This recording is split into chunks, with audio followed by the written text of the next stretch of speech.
This is the most important video in my entire life. I've been gathering knowledge for the past few years, watching all the pros and semi-pros. I've seen over 100 videos on how to get better at Fortnite, and I know all the tricks and tips that they give you. In this video, I will show you everything that you need to know, all the maps, all the codes, the best training routine for beginners, intermediate players, and those from the top. I'm Anton, and welcome to the best Fortnite improvement video in history.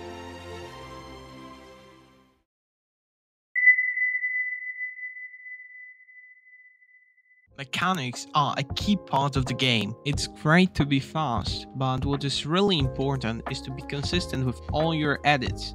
That is why the best way to start your Fortnite routine is to warm up with some 0.8 rebuilding. I recommend this because it allows you to have minimal movement with your mouse, which trains consistency and makes your crosshair placement even better.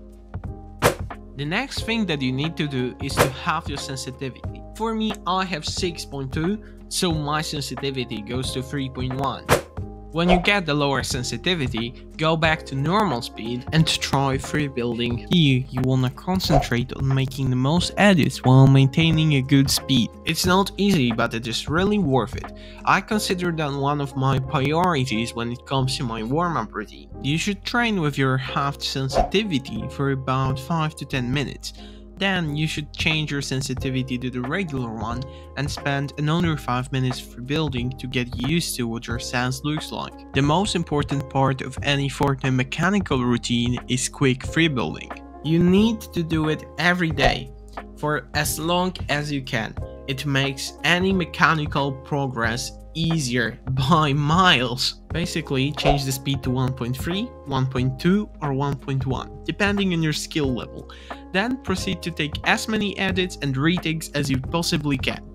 Think of it as a kind of free building experience, but with quicker speed.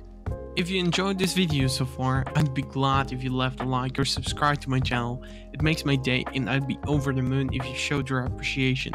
Thank you, I've really put a lot of work into this video. When the free building session is over, it's time to start our edit course. Although this mechanics training we found by Raiders map, which code to is on the screen right now. When the map is loaded, you should go to competitive, then select peak training. Now you can set the difficulty and the bot's health. I recommend going for the lowest bot's health and the hardest difficulty. You should never let the bot deal damage to you, but instead set different peaks from different angles. That is how you train your edit from different angles and different perspectives that will come in handy in game. You should do about 100 reps a day, but if you don't have time, you can go for 50 or 40. I have one more announcement to make. You can win 2 battle passes in this video. Just leave a like, subscribe, share this video to a friend, and comment down below what shall I upload next and what is your favorite part about this video. I will show you the results on a live stream that I will do next week from the day that this video is uploaded. And now let's get back to the video. We're staying in the competitive zone, but this time we're going for edit training.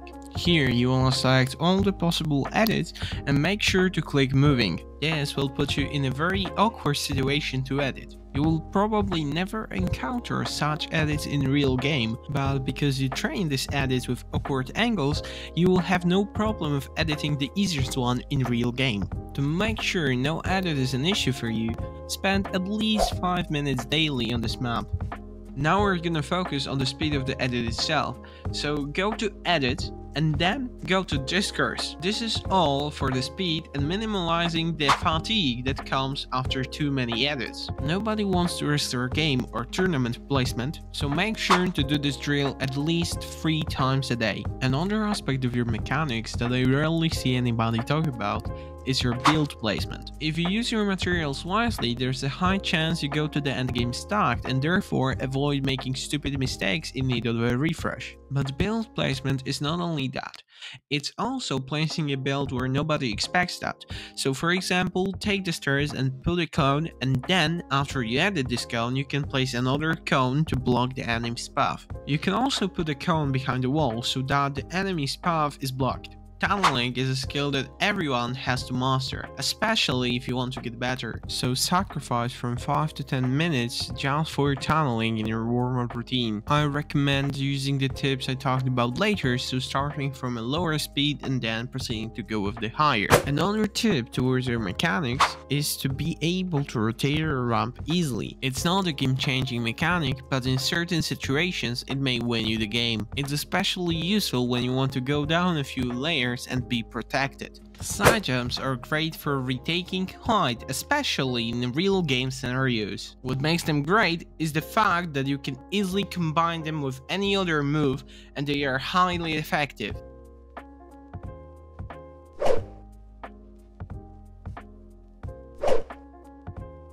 These 3 kinds of side jumps are all you need to master to improve.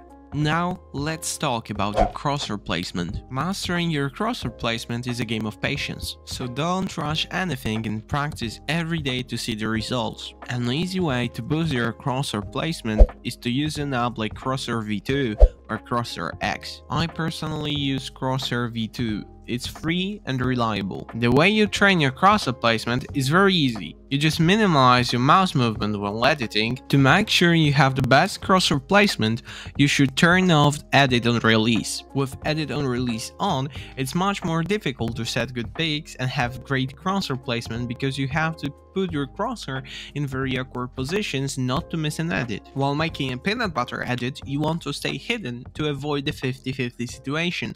That's when Edit and Release off is much better. Setting the best possible peaks is one of the most important things in Fortnite and it helps win every fight. If you still have difficulties with your crosshair placement, I recommend doing this course on this edit and crosshair placement map. The code to this map is visible on the screen right now.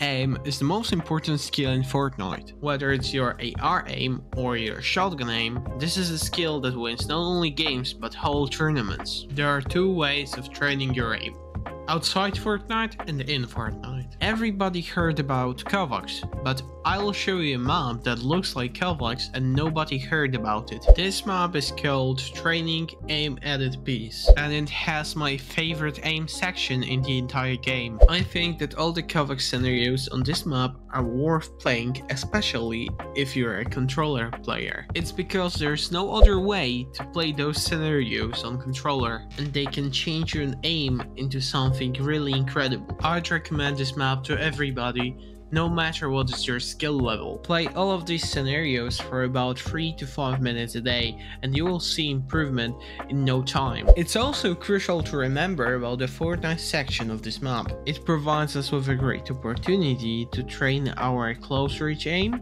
mid-range aim and long-range aim. I personally use only 2 of those Fortnite scenarios, but you can use all of them and see which one suits your playstyle the most. When you turn right on the aim slab, you can see some bots imitating players' movement. You can use them to train your long-ranged aim. You can also turn gliding targets on so that you can shoot the players and not just the sky. Going back to the Raiders V5 training map, it offers a few amazing scenarios like reaction flick, side jump shots, glider tracking, surge attacks, and headshot practice. The best way to improve your aim, in my opinion, is 1v1 duels. I recommend this Raiders 1v1 aim duel map. You can load it public or with a friend to train your aim in the best way possible. On the map you have plenty of scenarios and you will surely find something for you. If you want to train here, the code to this map is on the screen. I recommend launching this map with a friend of similar skill so that your aim training is really good. If you want to make sure that your aim is always perfect, you should train on these 2 only headshot box fight maps. I'd recommend the first map more, purely to the amount of people playing. It's much easier to train when you can load the map with full people, whether it's day or night. The most important part of any aim training is consistency. You need to train every day to see the results. Your sensitivity also plays a big role when it comes to your aim. That is why your sensitivity shouldn't be too low, but also it shouldn't be too high. My sense is 6.2, but if you don't have yours, you can set it up very easily. Just use your mousepad as a determinant. You should be able to do 1 360 using the usable space of your mousepad. If you're playing on a controller, it's all up to your preference, but I would recommend about 43. Remember that changing your aim over and over again will not help you with your aim, but rather make you stuck in one place. It's better to stay with one sensitivity and changing only when you feel held back by your sense. The best way of checking what mistakes you make and then working on them is VOD reviewing. You need to VOD review every single day. VOD reviewing is the best way to see what type of mistakes you make and then creating a pathway to work on them. There's one thing that you must VOD review every single time. It's your tournament games, especially as you don't need to have the recording on when it comes to VOD reviewing your tournament games. Just head to the competitive section, choose the tournament you want to VOD review, find yourself, that's really easy, and then you are ready to VOD review your best and worst games.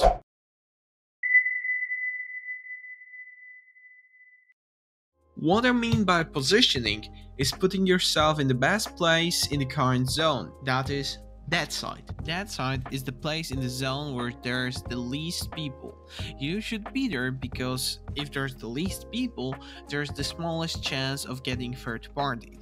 This is great if you want to take fights and be relatively safe from others. When it comes to knowing where the dead side is or how to VOD review your game, I recommend watching some videos of Destiny Jesus. Another creator I would recommend is Flow. He does a really good job explaining all the things needed. To make sure your positioning is absolutely perfect, use the website called Fortnite GG. There you wanna start from the POI you're landing on and create the perfect loot path. You need to know the POI better than anything else. All the floor spawns, all the chests, all the slurp barrels, it really makes a difference. When you're done preparing, hop on ranked and try to succeed with your new game plan. That will help you get used to the location you chose. After training with your new location, go and VOD review these games and see how you react when a certain zone appears. Check where to go when it pulls east, north, south or west. After you've done exactly that, you're perfectly prepared for your next tournament. It's all for today, but I'm going to make it a series, so if you want more complex videos, stay tuned. Write down in the comments what exact videos you need. If you want some more complex information about how to aim, build, edit, piece control, position, everything, I am ready to give you my best informations about everything. Also remember, you can win 2 battle passes in this video, so stay tuned till next week's live stream, as you need to be there to win the battle pass. I hope the information in this video helped you a lot and you are now ready to prepare yourself for the best tournament of your life. This is all from me. I hope you enjoyed this video and you are tuned for another. God bless you and have a nice day.